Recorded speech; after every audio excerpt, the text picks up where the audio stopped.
महाराज जी, आज की एक बड़ी विकट समस्या है। माता पिता बच्चों के साथ नहीं रहना चाहते और बच्चे माता पिता के साथ नहीं रहना चाहते। ऐसे में माता पिता के लिए क्या व्यवस्था हो सकती है? क्या सभी माता पिता को वृद्धाश्रम में डाला जा सकता है, रखा जा सकता है, या कोई और ऐसी व्यवस्था आपके मन में चल रही है?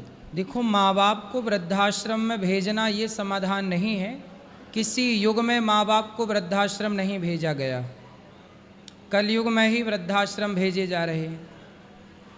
अब क्या कर सकते हैं कि वृद्धाश्रम ना हो और वृद्ध माएँ वृद्ध पिता सुखी हो जाएं। अब इसके पीछे पूरा सनातन धर्म को जानना पड़ेगा, व्यवस्थाएं जाननी पड़ेंगी हमारे सनातन धर्म की। हमारे यहाँ 4 आश्रम हैं: ब्रह्मचर्य, गृहस्थ, वानप्रस्थ और सन्यास। आप अपने बेटे का विवाह करो और बेटे का विवाह करके आप अपनी गृहस्थी से मुक्त हो गए, ये समझ लो। जब आपकी आयु 50 साल की हो तब आपको बेटे का विवाह इत्यादि करके आपको भ्रमण में निकल जाना चाहिए। पहले के लोग वानप्रस्थ आश्रम का पालन करते थे। संतों के पास जाना, सत्संग करना, कथाएं सुनना, तीर्थों का भ्रमण करना, भक्ति करना। अब आजकल क्या है ना, बूढ़े बूढ़े माँ बाप भी बच्चों से अटैच होते हैं। भाई, बच्चे तो लात मार रहे हैं, बच्चे माँ बाप को स्वीकार नहीं कर रहे हैं, पर माँ बाप की मनस्थिति ऐसी है कि उनसे पुत्र का मोह नहीं छूटता। लातें बातें सुन सुन के भी माँ बाप बच्चों के पीछे भागते रहते हैं, मेरा बेटा, मेरी बेटी, मेरा बेटा। यदि माँ बाप अपने बेटों का मोह त्याग दें और कुछ संपत्ति बेटों को देकर, कुछ संपत्ति अपने पास रखकर और तीर्थ यात्रा करें, तीर्थों का भ्रमण करें, अपने हाथ पांव चलते चलते जीते जी सारे अच्छे कार्य करें, तो अपने आप उनके मन में पुत्र के प्रति वैराग्य हो जाएगा सत्संग से, फिर मोह होगा ही नहीं। आज पूरा दोष किसका है? बुढ़ापे में ऐसा है कि माँ बाप की भी गलती ये हो रही है कि माँ बाप अपने बच्चों को संस्कार नहीं दे पा रहे हैं। आजकल गलती केवल बच्चों की है, मुझे ऐसा नहीं लगता, गलती माँ बाप की भी है। माँ बाप की क्या गलती है? जब बच्चा छोटा होता है, 5 साल का, 8 साल का, 10 साल का, हर बेटा अपनी माँ से बहुत प्यार करता है। 5 साल का बच्चा खूब प्यार करता है, माँ की छाती से चिपक के सोता है, माँ के बिना नहीं रहता। अब जब बेटा आपके साथ था, आपकी बात सुनता था, तब आपने क्या सुनाया उसे? कुछ नहीं, ना गीता सुनाई, ना रामायण सुनाई, ना धर्म की बातें की। तब तो आप मोबाइल पकड़ाते रहे कि तू मोबाइल खेल, मैं काम कर लूँ। काम आपको बहुत ज़रूरी था, बच्चों को मोबाइल पकड़ा के काम। अब धीरे धीरे क्या हुआ कि वो बच्चा बड़ा होता गया और माँ से अटैचमेंट समाप्त हो गया, मोबाइल में, संसार में उसका जुड़ा हो गया, गलत संगति मिल गई। अब माँ बाप रोते हैं कि बेटा सुनता नहीं। सवाल है कि जब सुनता था आपका बच्चा, तब आपने क्या सुनाया? जब नहीं सुनता तब आप रोते हैं कि सुनता नहीं। भाई, बेटा आपकी नहीं सुनता, क्यों नहीं सुनता? बंदर तो मदारी की सुनता है, बंदर तो एक जानवर है, लेकिन मदारी ने उसे इस तरह ट्रेंड किया होता है कि बंदर बंदर होके भी मदारी की बात सुनता है, इशारा समझता है। यदि बंदर को वश में किया जा सकता है तो बच्चों को वश में नहीं किया जा सकता है। गलती माँ बाप की भी होती है। माँ बाप समय नहीं देते बच्चों को, माँ बाप बच्चों को इग्नोर करने लगते हैं एक टाइम बाद कि तू मोबाइल चला, तो यहाँ रह। और माँ बाप भी अलग स्वतंत्र होना चाहते हैं, बच्चे भी स्वतंत्र होना चाहते हैं। कुल मिलाकर के यदि माँ बाप, जीजाबाई ने अपने बच्चे शिवाजी को बचपन खेल खेल में ही ना योग्य बना दिया। माता कुंती के पास भी तो 5 बच्चे थे, 5 पांडव। उस समय उनका पति मर चुका, जेठ का साथ सपोर्ट नहीं, भीख मांग मांग कर माता कुंती ने पांडवों को पाला है और योग्य बनाया है।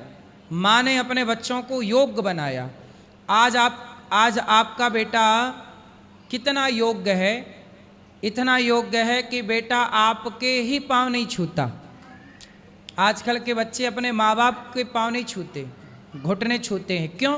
और माँ हंसती है बेटा देखो ऐसा है। जब वो पाँव नहीं छूता तो आप 4 थप्पड़ क्यों नहीं मारती हो? क्यों नहीं सिखाया आपने उसे? कोई मेहमान आए तो उसे प्रणाम करना नहीं सिखाया? कोई मेहमान आया तो आपने, आज जवान लड़कों से कहो कि ज़रा मेहमान आए हैं भोजन परोस दो। बच्चों को भोजन परोसना नहीं आता, उनको खड़े खड़े उनको रोटी परोसनी नहीं आती कि लेफ्ट हाथ से परोसें कि राइट हाथ से परोसें, इतना तो अक्ल नहीं है। ये गलतियाँ किसकी हैं? ये बच्चों की गलतियाँ हैं, बच्चों की रत्ती भर गलती नहीं। तुम माँ बाप जब धृतराष्ट्र गांधारी बन जाओगे तो बेटा तो दुर्योधन हो ही जाएगा। अधिकतर बेटियां आज खाना बनाना नहीं जानती महाराज जी। हाँ, बेटियां भी खाना बनाना नहीं जानती। आजकल माँ बाप बेटियों को रानी बना के रखते हैं, कुछ ना कर। अरे जब वो कुछ नहीं करेगी मायके में तो ससुराल में क्या करेगी? जहां जाएगी नाश कर देगी उस घर का।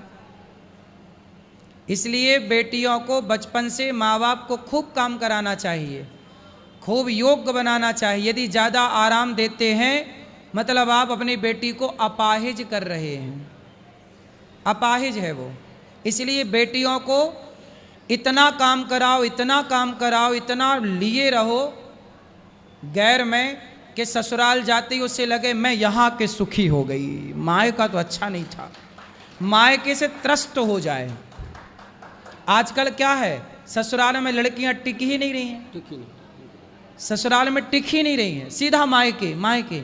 क्योंकि मायके में काम धाम कुछ नहीं है और ससुराल में थोड़ा सा है बंधन।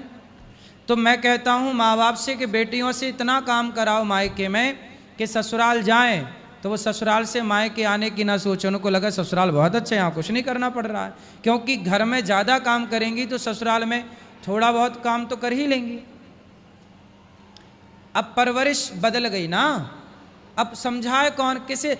सबको अच्छी बहू चाहिए लेकिन अच्छी बेटी नहीं बना रहे हैं। अरे बेटियां ही तो अच्छी बहू बनेंगी। आप अच्छी बेटियां बनाना शुरू कर दीजिए, अच्छी बहुएं मिलना शुरू हो जाएंगी। अब बेटियां तो अच्छी हैं नहीं, बेटियां तो पापा की परी हैं, बिल्कुल उजड्ड हो रही हैं आजकल कुछ बेटियां, मनमुखी आचरण कर रही हैं बेटियां। अब ये ससुराल में न टिक पाएंगी। गलती इसके पिता की और माँ की है। इसलिए आज संस्कारहीन समाज क्यों हो गया? आधुनिकता के चक्कर में पड़ के अपने संस्कारों को भूल गए, सत्संग करना छोड़ दिया, गीता पढ़ना छोड़ दिया, धर्म के रास्ते पर चलना छोड़ दिया, मनमाना आचरण करने लग गई। सूपनखा भी मनमानी थी, वो भी जहाँ मन करे वहाँ जाए। आजकल की कुछ स्त्रियाँ मनमानी हैं, जहाँ मन करे वहाँ जाए। तो सूपनखा का आचरण आ गया, इसलिए सब। और ये समाज को भोगना पड़ेगा। यदि आपने बेटियां गलत बनाई हैं तो बहू गलत मिलेगी, फिर बहू रुलाएगी तो रोना मस्त, फिर वो लगाएगी दहेज का केस, तुम्हें 4 जूता मारेगी तो सहना। क्योंकि वो जो आज बहू है कल तक वो किसी की बेटी ही तो थी, उसके बाप ने सही से परवरिश दी होती तो ये नौबत क्यों आती? महाराज जी ये प्रश्न बार बार मन में आता है, माइक थोड़ा ठीक करिए अपनी तरफ, कि आपके मन में कैसे आया महाराज जी कि वृद्धों की सेवा करनी चाहिए और आप कितने संतुष्ट हैं इस कार्य से?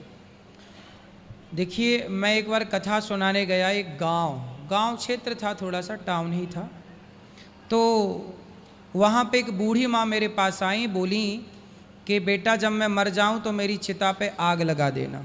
ये पहला वाक्य था मेरे जीवन का जहाँ से ये सब कुछ शुरू हुआ। एक माँ आई, बोली जब मैं मर जाऊँ तो मेरी चिता को आग लगा देना, मेरे से कहा। तो मैंने कहा कि माँ ऐसा क्यों? बोली कि मेरा बेटा तो मुझे पानी नहीं देता, रोटी नहीं देता। जब बेटा पानी नहीं देता, रोटी नहीं देता, जब जीते जी बेटा पानी का सहारा नहीं बना, तो ऐसे बेटे से मरने के बाद आग लेकर क्या करूँगी? मैं आग नहीं लेना चाहती अपने बेटे से। तब मुझे लगा कि भगवान कह रहे हैं कि बेटा पहले इनकी सेवा करो। देखो, आग तो लगाना बड़ी बात नहीं थी, कोई भी आग लगा सकता है, लेकिन मुझे लगा कि पहले इनकी सेवा करनी चाहिए पुत्र बनकर, फिर ज़रूरत पड़े तो फिर सब कुछ होगा।